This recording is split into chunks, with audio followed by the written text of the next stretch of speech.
गुरुवार व्रत कथा। प्राचीन समय की बात है। एक बड़ा प्राणी तथा दानी राजा था। वह प्रत्येक गुरुवार को व्रत रखता एवं पूजा करता था। यह उसकी रानी को अच्छा न लगता। न वह व्रत करती और न ही किसी को एक भी पैसा दान में देती। राजा को भी ऐसा करने से मना किया करती। एक समय की बात है कि राजा शिकार खेलने वन को चले गए। घर पर रानी और दासी थी। उस समय गुरु बृहस्पति साधु का रूप धारण कर राजा के दरवाजे पर भिक्षा मांगने को आए।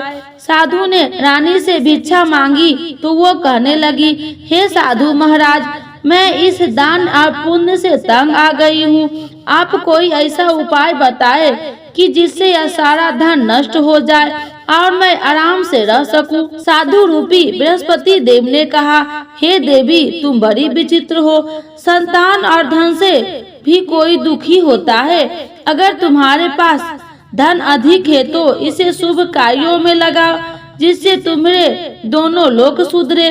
परंतु साधु की इन बातों से रानी सुख नहीं हुई। उसने कहा कि मुझे ऐसे धन की आवश्यकता नहीं जिसे मैं दान में दूं तथा जिसको संभालने में ही मेरा सारा समय नष्ट हो जाए। साधु ने कहा, यदि तुम्हारी ऐसी इच्छा है तो जैसे मैं तुम्हें बताता हूँ तुम वैसे ही करना। बृहस्पतिवार के दिन तुम घर को गोबर से लिपना, अपने केशे को पीली मिट्टी से धोना, केशों को धोते समय स्नान करना, राजा से हजामत बनाने को कहना, भोजन में मांस मदिरा खाना, कपड़ा धोबी के यहाँ धुलने डालना। इस प्रकार 7 बृहस्पतिवार करने से तुम्हारा समस्त धन नष्ट हो जाएगा। इतना कहकर साधु बने बृहस्पति देव अंतर ध्यान हो गए। साधु के कहे अनुसार करते हुए रानी को केवल 3 बृहस्पतिवार ही बीते थे कि उसकी समस्त धन संपत्ति नष्ट हो गई। भोजन के लिए परिवार तरसने लगा। एक दिन राजा रानी से बोला, हे रानी, तुम यहीं रहो, मैं दूसरे देश को जाता हूँ, क्योंकि यहाँ पर मुझे सभी जानते हैं, इसीलिए मैं कोई छोटा कार्य नहीं कर सकता। ऐसा कहकर राजा परदेश चला गया। वहाँ वह जंगल से लकड़ियाँ काट कर लाता और शहर में बेचता। इस तरह वह अपना जीवन व्यतीत करने लगा। इधर राजा के बिना रानी और दासी दुखी रहने लगी। एक समय जब रानी और दासी को 7 दिन बिना भोजन के रहना पड़ा तो रानी ने अपनी दासी से कहा, हे दासी, पास ही के नगर में मेरी बहन रहती है, वह बड़ी धनवान है, तू उसके पास जा और कुछ ले आ ताकि थोड़ा बहुत गुजर बसर हो जाए। रानी दासी की बहन के पास गई। उस दिन बृहस्पतिवार था। रानी का बहन उस समय बृहस्पतिवार की कथा सुन रही थी।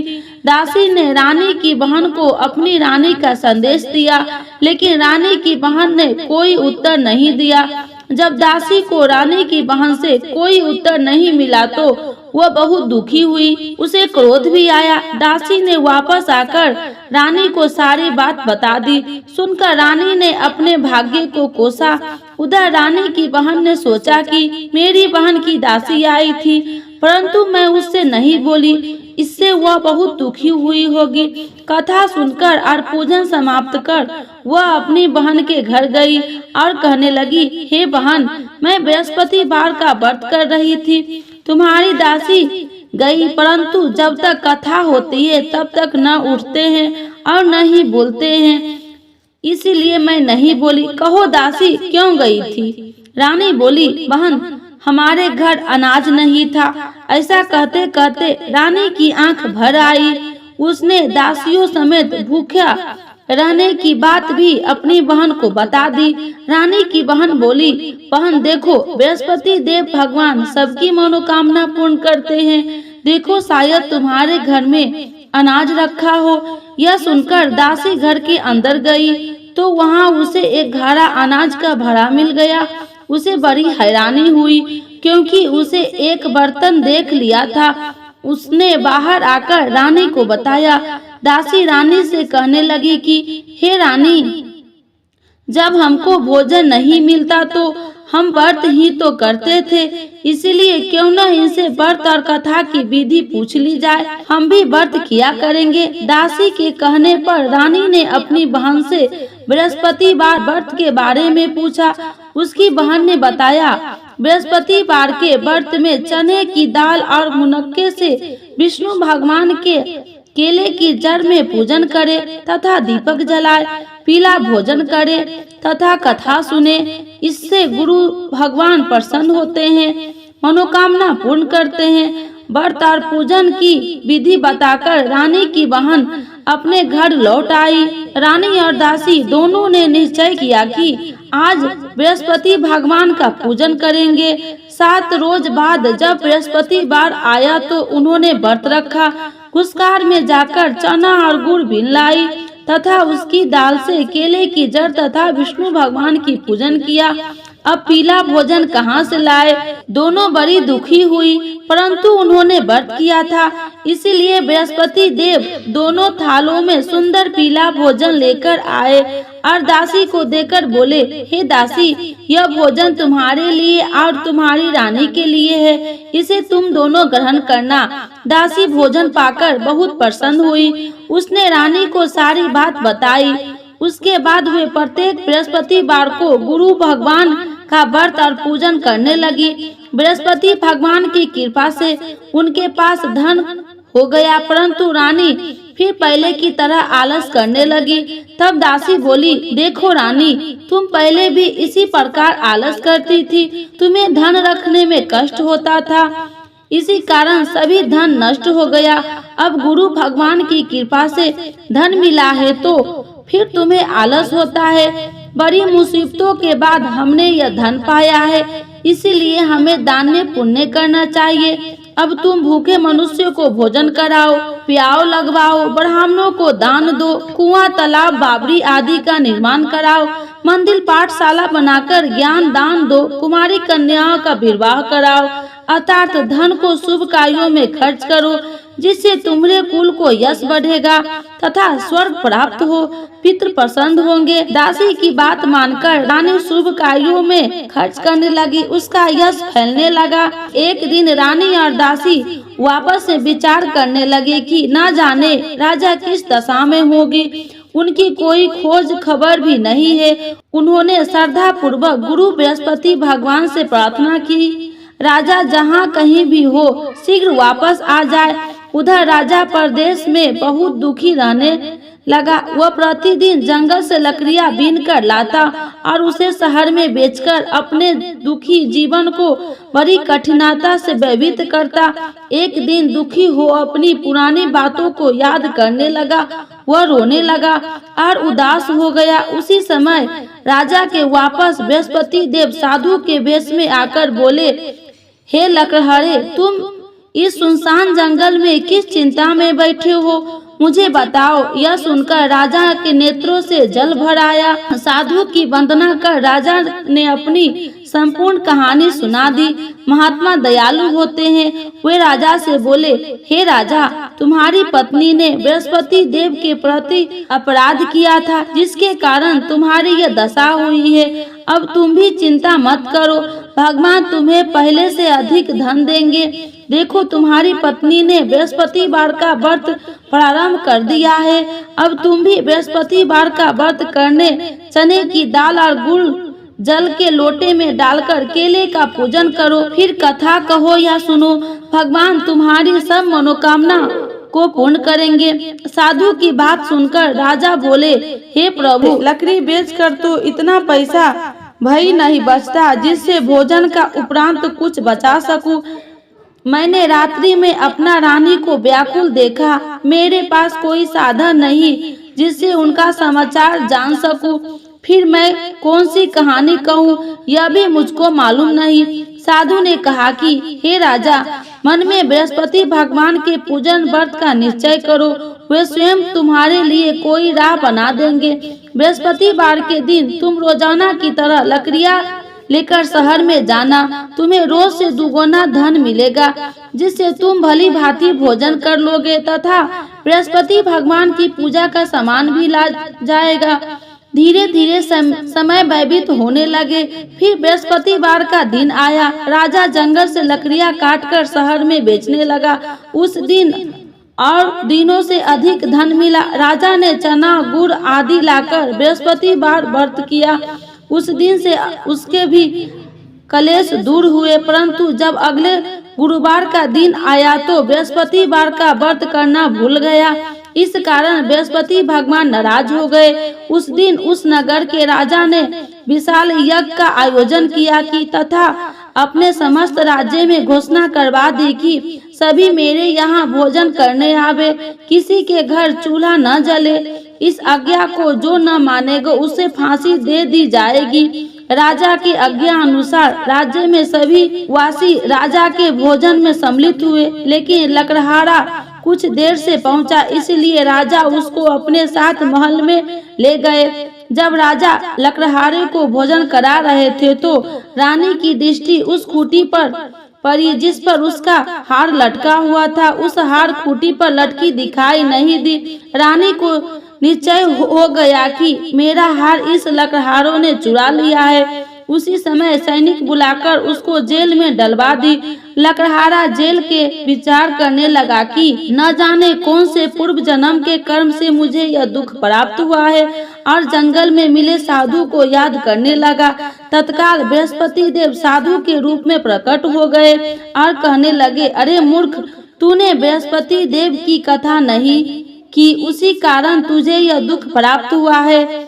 अब चिंता मत करना, बृहस्पतिवार के दिन जेल खाने के दरवाजे पर तुझे 4 पैसे मिलेंगे।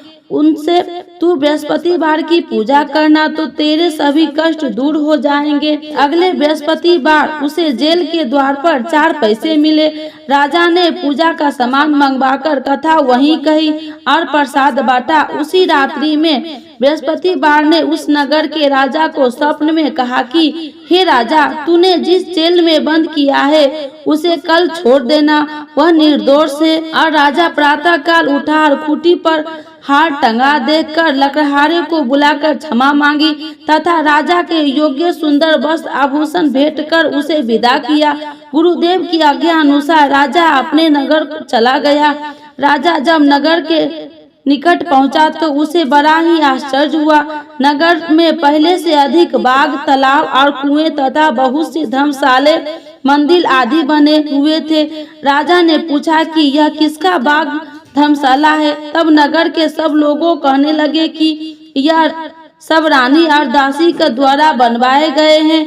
राजा को आश्चर्य हुआ कि गुस्सा भी आया कि उसकी अनुपस्थिति में रानी के पास धन कहां से आया होगा। जब रानी ने यह खबर सुनी कि राजा आ रहे हैं तो उसने अपनी दासी से कहा कि हे दासी, देखो राजा हमको कितनी बुरी हालत में छोड़ के गए थे, वह हमारी ऐसी हालत देखकर लौट न जाए, इसलिए तुम दरवाजे पर खड़ी रहो। रानी को आज्ञा अनुसार दासी दरवाजे पर खड़ी हो गई और जब राजा आए तो उन्हें अपने साथ महल में लिवा आई। तब राजा ने क्रोध करके अपनी तलवार निकाली और पूछने लगा, बताओ यह धन तुम्हें कैसे प्राप्त हुआ। तब रानी ने सारी कथा सुना। राजा के निश्चय किया कि मैं रोजाना में 3 बार कहानी कहा करूंगी और रोज व्रत किया करूंगी। अब हर समय राजा के दुपट्टे में चने की दाल बंधी रहती थी और दिन में 3 बार कथा कहता। एक रोज राजा ने विचार किया कि चलो अपनी बहन के यहाँ हो आऊं। उस तरह निश्चय कर राजा घोड़े पर सवार होकर अपनी बहन के यहाँ चल दिया। मार्ग में उसने देखा कि कुछ आदमी एक मुर्दे को लिए जा रहे थे। उन्हें रोककर राजा कहने लगा कि अरे भाइयों, मेरी बृहस्पतिवार की कथा सुन लो। वे बोले, लो हमारा तो आदमी मर गया है, इसको अपनी कथा की पड़ी है। परंतु कुछ आदमी बोले, अच्छा कहो, मैं तुम्हारी कथा भी सुनूंगी। राजा ने दाल निकाली और कथा कहनी शुरू कर दी। जब कथा आधी हुई तो मुर्दा हिलने लगा और जब कथा समाप्त हुई तो राम राम कहकर वह मुर्दा खड़ा हो गया। राजा आगे बढ़ा, उसे चलते चलते शाम हो गई। आगे मार्ग में उसे एक किसान खेत में हल चलाता मिला। राजा ने उससे कथा सुनने का आग्रह किया, लेकिन वह नहीं माना। राजा आगे चल पड़ा। राजा के हटते ही बैल पछाड़ खाकर गिर गया तथा किसान के पेट में बहुत जोरों से दर्द होने लगी। उसी समय किसान का माँ रोटी लेकर आई। उसने जब देखा तो अपने पुत्र को सब हाल पूछा। बेटे ने सभी हाल बता दिया। बुढ़िया दौड़ती दौड़ती उस घोड़सवार के पास पहुंची और उसने बोली कि मैं तेरी कथा सुनूंगी, तू अपनी कथा मेरे खेत पर ही चलकर कहना। राजा ने लौटकर फिर बुढ़िया के खेत पर जाकर कथा कही, जिससे तुरंत ही बैल खड़ा हो गए तथा किसान के पेट का दर्द बंद हो गया।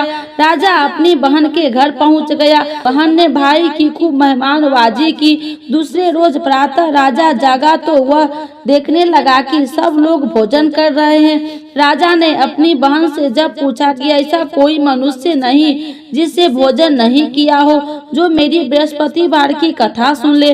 बहन बोली, हे भैया, यह देश ऐसा ही है। यहाँ लोग पहले भोजन करते हैं, बाद में अन्य काम करते हैं। फिर वह एक कुम्हार के घर गई जिसका लड़का बीमार था। उसे मालूम हुआ कि उसने यहाँ 3 दिन से किसान भोजन नहीं किया है। रानी ने अपने भाई की कथा सुनने के लिए कुम्हार से कहा। यह तैयार हो गया। राजा ने जाकर बृहस्पतिवार की कथा कही, जिसको सुनकर उसका लड़का ठीक हो गया। अब वह राजा की प्रशंसा होने लगी। एक दिन राजा ने अपनी बहन से कहा, हे बहन, अब मैं अपने घर जा रहा हूँ, तुम भी तैयारी हो जाओ। राजा की बहन ने अपनी सास से अपने भाई के साथ जाने की आज्ञा मांगी। सास बोली, हाँ चली जा, मगर अपने लड़कों को मत ले जाना, क्योंकि तेरे भाई की कोई संतान नहीं होती है। बहन ने अपनी भाई से कहा, हे भैया, मैं तो चलूंगी, मगर कोई बालक नहीं जाएगा। अपनी बहन की भी छोड़कर दुखी मन से राजा अपने नगर लौट आया। राजा ने अपनी रानी से सारी कथा बताई और बिना भोजन किए वह सख्या पर सो गया। रानी बोली, हे प्रभु, बृहस्पति देव ने हम सब कुछ दिया है, वे हमें संतान अवश्य देंगे। उसी रात बृहस्पति देव ने राजा को स्वप्न में कहा कि हे राजा, उठ, सभी सोच त्याग दे, तेरी रानी गर्भवती है। राजा को यह जानकर बड़ी खुशी हुई। 9वें महीने में गर्भ से एक सुंदर पुत्र पैदा हुआ। तब राजा बोले, हे रानी, स्त्री बिना भोजन के रह सकती है, परंतु बिना कहे कहीं रह नहीं सकती। जब मेरी बहन आए तो तुम उससे कुछ मत कहना। रानी ने कहकर, जब मेरी बहन आए तो तुम उससे कुछ मत कहना। रानी ने हाँ कर दी। जब राजा की बहन ये शुभ समाचार सुना तो वो बहुत खुश हुई तथा बधाई लेकर अपने भाई के यहाँ आई। रानी ने तब उसे आने का उलाहना दिया। जब भाई ने अपने साथ ला रहे थे तब टाल दी, उनके साथ न आई, और आज आपने भी आप भागी भागी बिना बुलाए आ गई। तो राजा की बहन बोली, भाई, मैं इस प्रकार कहती हूँ कि तुम्हारे घर औलाद कैसे होता। बृहस्पति देव सभी मनोकामना पूर्ण करते हैं। जो श्रद्धा पूर्वक बृहस्पतिवार का व्रत करता है एवं कथा पढ़ता है तथा सुनता है और दूसरों को सुनाता है, बृहस्पति देव उन सब की मनोकामना पूर्ण करते हैं, उनकी सदैव रक्षा करते हैं। जो संसार में श्रद्धा भाव से गुरुदेव का पूजन एवं आरती श्री बृहस्पति देव की। उन सभी की मनोकामना वैसे ही पूर्ण होती है जैसे स्वामी रानी और राजा ने बृहस्पतिवार की कथा का गुणगान किया तो उनकी सभी इच्छाएं बृहस्पति देव जी पूर्ण किए। न जाने भी बृहस्पति देव की उपेक्षा न करे, ऐसा करने से शांति नष्ट हो जाती है। इसलिए सबको कथा सुनने के बाद प्रसाद लेकर जाना चाहिए। हृदय से उनका नमन करते हुए उनका जयकार बोलना चाहिए। बोलिए बृहस्पति भगवान की जय, गुरुदेव भगवान की जय। तुम्हें अंतर्यामी जगत पिता जगदीश्वर, जगत पिता जगदीश्वर, तुम्हें सबके स्वामी। ओम जय बृहस्पति देवा। चरणामृत निज निर्मल सब पातक हरिता। स्वामी सब पातक हरिता। सकल मनोरथ दायकी। सकल मनोरथ दायकी। कृपा करो भरिता। ओम जय बृहस्पति देवा। तन मन धन अर्पण कर जो जन शरण परे। स्वामी जो जन शरण परे। प्रभु प्रकट तब हो कर। प्रभु प्रकट तब हो कर आकर द्वार खरे। ओम जय बृहस्पति देवा। दीन दयाल दयानिधि भक्तन हितकारी। स्वामी भक्तन हितकारी। पाप दोष सब हरता। पाप दोष सब हरता। भव बंधन हारी। ओम जय बृहस्पति देवा। सकल मनोरथ दायक सब संशय तारो। स्वामी सब संशय तारो। विषय विकार मिटाओ। विषय विकार मिटाओ। संतन सुखकारी। ओम जय बृहस्पति देवा। जो कोई आरती तेरी प्रेम सहित गावे। स्वामी प्रेम सहित गावे। ज्येष्ठानंद आनंद सो। ज्येष्ठानंद आनंद सो। सो निश्चय पावे। ओम जय बृहस्पति देवा। स्वामी जय बृहस्पति देवा। बृहस्पति भगवान की जय।